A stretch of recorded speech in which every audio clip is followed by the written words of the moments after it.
Magandang gabi sa ating lahat.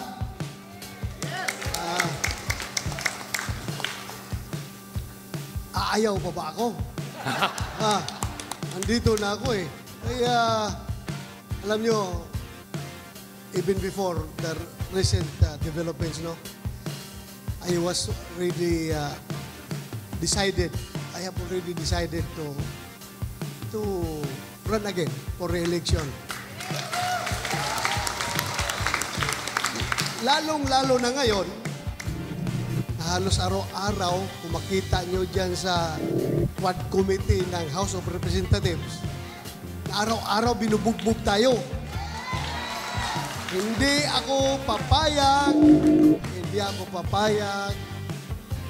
na tayo'y bubugbugin na lang na forever.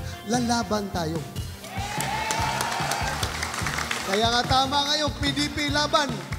Laban kahit na araw-araw tayong ginigipit, araw-araw tayong sinisiraan, araw-araw tayong inuupakan.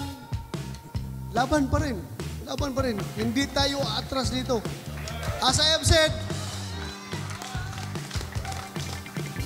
temporaryo lang yan. Bilog ang mundo. Bilog ang mundo. Iikot ang mundo. Iikot ang mundo. Kaya yung mga tao na yan na nanggigipit sa atin ngayon, hindi man ugali ng tatak Duterte, hindi man tatak Duterte yung re-respect. Wala yan. Never yan. Since day one ng aking pagkakilala ng Duterte brand of leadership, hindi ko talaga naramdaman na ginagamit yung kanyang official capacity para respakan yung kanyang mga political enemies. Never! Kaya, paano natin sila respakan?